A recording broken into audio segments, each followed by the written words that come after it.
Online आपको apply करने के लिए यहाँ पर गूगल पे लिखना होगा लक्ष्मी योजना दिल्ली। यहाँ पर लिखकर जब आप सर्च करेंगे तो देखिए ये वाला जो पहला लिंक खुलेगा उस पर आपको क्लिक कर देना है। और यहाँ पर दोस्तों देखिए साइड में ऊपर पिंक कलर का जो लॉगिन और रजिस्ट्रेशन का ऑप्शन आ रहा है उसी वाले पर आपको यहाँ पर क्लिक कर देना होगा। जब आप इस पर मतलब इसको क्लिक करेंगे तो ऊपर देखिए जब आपको लॉगिन का रजिस्ट्रेशन का ऑप्शन आ रहा है, यहीं से आपको दोस्तों रजिस्ट्रेशन या लॉगिन करना है।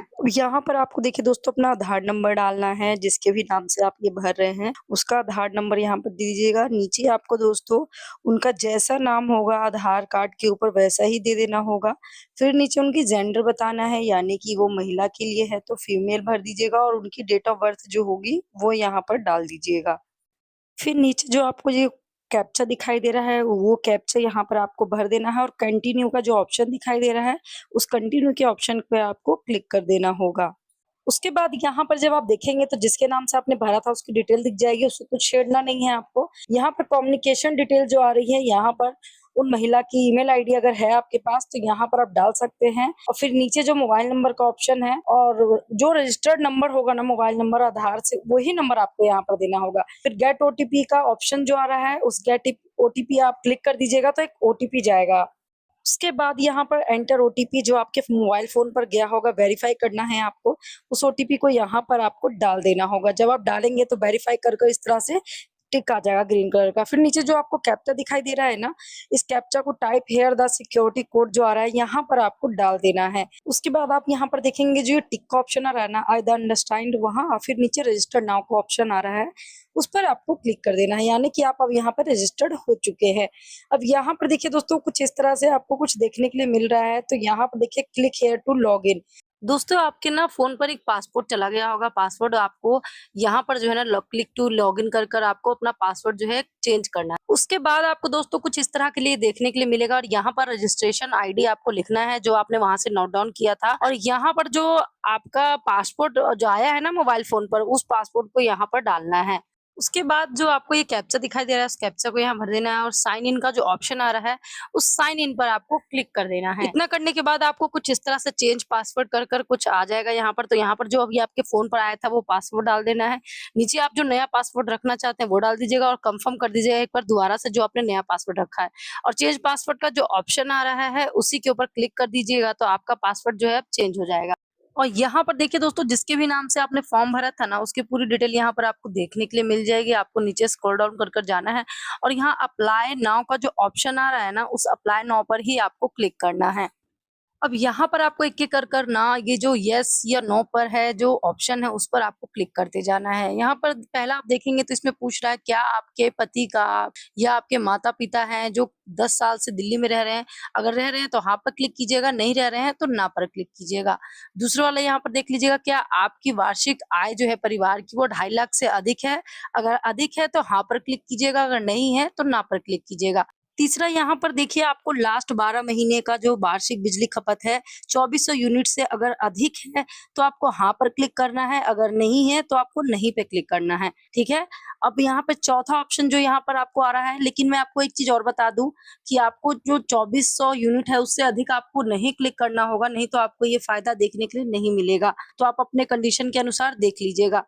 चौथा यहाँ से आप पूछ रहा है कि क्या आपको केंद्र या राज्य सरकार की तरफ से किसी भी तरह का योजना, पेंशन अथवा वित्तीय सहायता प्राप्त हो रही है? तो अगर हो रही है तो हाँ कीजिएगा, अगर नहीं है तो नहीं पर क्लिक कीजिएगा। पांचवा यहाँ पर है दोस्तों, तो यहाँ पर जो है ना दोस्तों देखिए ये जो सुविधा है वो आर्थिक रूप से जो वर्ग कमजोर लोग हैं उन्हीं के लिए है।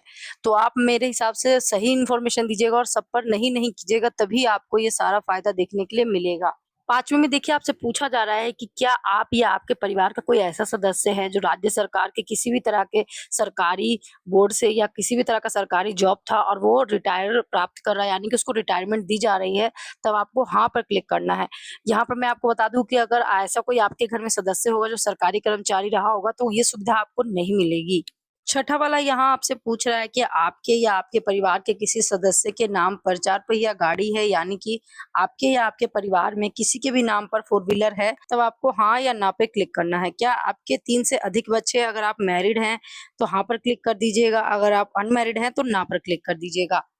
8वां आपसे पूछ रहा है दोस्तों कि आपके नाम पर किसी भी तरह का कोई अपराध रिकॉर्ड तो नहीं है कानून के यहाँ पर, तो आप नहीं होगा तो आपको नहीं पर क्लिक करना होगा। उसके बाद दोस्तों साइड में नीचे आपको जो ये कंटिन्यू का ऑप्शन दिखाई दे रहा है, उस कंटिन्यू के ऑप्शन पर आपको क्लिक कर देना है। अब यहाँ पर देखिए DLY एप्लीकेशन फॉर्म का जो ये ऑप्शन आ गया, अब आपकी सारी डिटेल यहाँ पर देखने के लिए मिल जाएगी। यहाँ पर आपको जो एप्लीकेंटेंट डिटेल्स का आवेदक का विवरण जो है वो यहाँ पर आपको फिल करना है। तो यहाँ पर दोस्तों जिस महिला के नाम का फॉर्म है वहां पर उसके पिताजी का नाम आ जाएगा, बगल में माताजी का नाम आ जाएगा। नीचे अगर वो विवाहित है तो विवाहित लिखना है, अगर अनमैरिड है तो अनमैरिड कर दीजिएगा। बगल में वो अनमैरिड है तो बच्चों की संख्या 0 हो जाएगी, और अगर आप मैरिड हैं वो तो उनकी संख्या बता दीजिएगा यहाँ पर, और उनका काम क्या करते हैं यानी कि वो व्यवसाय क्या करती हैं वो बता दीजिएगा। उनकी वार्षिक जो फैमिली है उनकी इनकम क्या है वो बता दीजिएगा। नीचे अगर आपके पास राशन कार्ड है तो उसका नंबर बता दीजिएगा, बगल में वोटर कार्ड नंबर है वो दे दीजिएगा, करंट एड्रेस डाल दीजिएगा। देखिए दोस्तों अगर आपका करंट एड्रेस वही है जहाँ परमानेंट रहते हैं यानी कि अपना घर है तो वो एड्रेस दे दीजिएगा। लेकिन बहुत सारे लोग होते हैं जो किराए के मकान पर रहते हैं, रेंट पर रहते हैं, तो आपका जो करंट एड्रेस होगा उसको यहाँ पर डाल दीजिएगा। अब यहाँ पर देखिए दोस्तों जो आपका पिन कोड होगा वो डाल दीजिएगा। बगल में आपकी असेंबली यानी कि विधानसभा क्षेत्र आप अपने वोटर ID कार्ड पर देख लीजिएगा। फिर आपका जिला क्या है, डिस्ट्रिक्ट, वो डाल दीजिएगा। सब डिवीजन यानी कि उपमंडल आपका क्या है वो आप डाल दीजिएगा। और फिर यहाँ पर जो परमानेंट है ना उस पर क्लिक कर दीजिएगा। आपका जो परमानेंट एड्रेस है वो यहाँ पर आपको फिल कर देना है। ऊपर आपको करंट एड्रेस बताना था, यहाँ आपको अपना परमानेंट एड्रेस बताना है। अगर आपका सेम है तो यहाँ पर वही सेम एड्रेस डालकर, और ये जो कंटिन्यू का ऑप्शन आ रहा है उस कंटिन्यू पर आपको क्लिक कर देना है। अब उसके बाद दोस्तों यहाँ पर आप देखेंगे तो आपको यहाँ पर अपनी फैमिली की जो है जानकारी ऐड करनी है। तो अपनी फैमिली की जानकारी में आप अपने पिताजी का नाम दे सकते हैं, माताजी का नाम दे सकते हैं, लेकिन अगर आप चाहते हैं कि उनको कोई पेंशन मिलती है तो उनकी डिटेल ना दें तो आप यहाँ पर अपने भाई बहन का डिटेल दे सकते हैं। वहां पर नाम लिख दीजिएगा, बगल में उनसे आपका रिलेशन क्या है वो डाल दीजिएगा, फिर नीचे उनकी डेट ऑफ बर्थ जो होगी वो डाल दीजिएगा। और अगर आप अपने भाई का जोड़ रहे हैं तो मेल पर कीजिएगा, बहन का जोड़ रहे हैं तो फीमेल पे कीजिएगा, और उनके आधार नंबर जो भी होगा वो डाल दीजिएगा। अगर उनके पास मोबाइल नंबर है तो दे दीजिएगा। और यहाँ पर देखिए दोस्तों अपार नंबर पूछा जा रहा है, तो अगर आपके पास अपार नंबर मतलब स्टूडेंट है वो तो उनका अपार नंबर दे दीजिएगा। और कितने लोगों के पास आभा ID बनती है, तो जिनके पास आभा ID होगी तो उसका नंबर भी यहाँ पर आपको डाल देना होगा। और यहाँ पर दोस्तों देखिए नीचे जो ऑप्शन है ना, यहाँ पर आप ऐड कर अपने पूरे फैमिली मेंबर को ऐड करते जाइएगा, जितने भी आप ऐड करना चाहते हैं। तो ये जो नीचे पिंक कलर का ऐड अ मेंबर का ऑप्शन आ रहा है, इसी से आपको ऐड करते हुए जाना है। जितनों का आप ऐड करेंगे तो यहाँ पर इस तरह से ऑप्शन आएगा कि यानी कि सक्सेस हो गया है, और लास्ट में आपको ये इस तरह से कुछ देखने के लिए मिल जाएगा। तो यहाँ पर जितनों का आपने ऐड किया होगा सारी जानकारी आपको मिलेगी। तो यहाँ पर जो टिक का ऑप्शन है उस पर टिक कर दीजिएगा। यहाँ से टिक करने के बाद दोस्तों ये देखिए प्रीव्यू से आप अपना पूरा स्टेटस भी देख सकते हैं जो अपने फैमिली मेंबर का ऐड किया। और यहाँ पर देखिए बगल में कंटिन्यू का ऑप्शन है, उस पर आपको क्लिक करना है। उसके बाद दोस्तों यहाँ पर अब आपको बैंक डिटेल देनी है, वो बहुत ध्यान से दीजिएगा। जिसके नाम से आपने फॉर्म भरा है उनकी बैंक की डिटेल दे दीजिएगा, अकाउंट नंबर दे दीजिएगा, IFSC कोड दे दीजिएगा, बैंक का जो नाम है वो दे दीजिएगा, ब्रांच कहाँ पर है वो डाल दीजिएगा। और यहाँ पर देखिए पेमेंट ऑप्शन, इसमें 3 ऑप्शन आ रहे हैं जिसको आपको समझना बेहद जरूरी है।